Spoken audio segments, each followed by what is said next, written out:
Bonjour, on est de retour au CES à Las Vegas chez Inwin. Alors on va commencer avec un prototype du 805, on peut le constater avec une façade complètement psychédélique qui change de couleur. Le rendu est juste énorme. Alors c'est un tout petit peu plus épais, mais c'est pas mal du tout, c'est très original. Pas de prix, pas de date, à voir comment ça sort. Ensuite nous avons le 909 déjà passé en test. On passe ensuite au 509. Un boîtier qu'on connaît mais qui a été entièrement refait sur l'extérieur et en partie sur l'intérieur. Nous avons une B525 en façade, USB 2, USB 3 en type A, pas de type C pour celui-ci. Nous avons ensuite une façade qui est légèrement ouverte pour que les ventilateurs à l'intérieur puissent respirer. Ventilateur devant, au milieu sur une platine, alimentation en bas, pas mal de place et une cage pour les disques durs au milieu du boîtier. Je peux passer par là. Ensuite, nous avons la nouvelle version du H-Frame. Donc H-Frame, on reconnaît le design, mais il n'y a plus grand chose à voir par rapport au premier modèle. Nous avons un système d'éclairage avec des boutons pour changer l'intensité. Pour l'instant, ce sera disponible en orange. D'autres couleurs sont à venir avec les petites vis logotées Inwin assorties. C'est doré de partout. Le design est juste à tomber.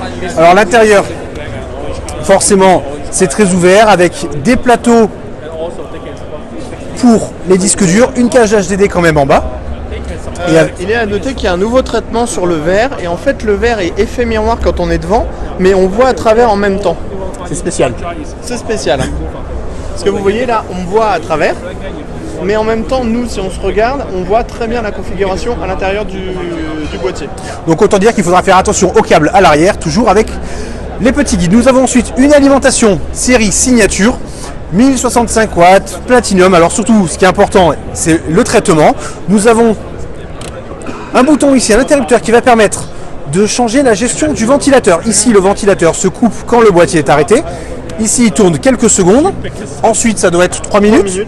Et ensuite, c'est en continu. Ça veut dire que si on a les diodes sur le boîtier, ça va rester éclairé. Oui, donc le PC est éteint, mais tout l'éclairage reste en fait alimenté. Et c'est très intéressant puisque si on regarde la vidéo à côté, en fait, on voit il y a un système d'éclairage dans l'alimentation avec du verre trempé sur le côté qui permet de voir le PCB. Alors on voit pas forcément très bien, mais c'est toujours ça de prix. Et nous avons un port USB pour charger un téléphone. Alors port USB, on n'a pas regardé au niveau de la sortie, ça doit être du 1 ampère, on suppose. Ensuite nous avons des powerbanks au design plutôt original avec du type C ou du type A en USB, ça dépend le modèle. Il y en a de tout. Un design inspiré du 904, modèle carbone et un peu plus girly avec du rose, du gris et du violet. Ensuite nous avons le H-Frame, on le connaît maintenant très très bien avec une configuration à l'intérieur, ça permet de mieux se rendre compte un peu des possibilités du produit. Et nous allons ensuite passer au niveau des alimentations avec de grosses nouveautés avec la série classique. Corps en aluminium, alors c'est fabriqué entièrement à l'intérieur et à l'extérieur chez Inwin, dans les usines Inwin. Nous avons un autocollant rouge sur le côté qui sera peut-être séparé sur le bundle avec peut-être d'autres couleurs, alors ça c'est à voir par la suite. Le modèle haut de gamme 1250 watts, 1050 watts avec une finition Diamond Cut autour du ventilateur. Sur les classiques en wattage moins important, il n'y en a pas. Câble plat, modulaire complètement et un ventilateur avec gestion de la température. Normalement ça devrait pouvoir se couper. C'était Cocotland chez Inwin et c'est terminé pour ici.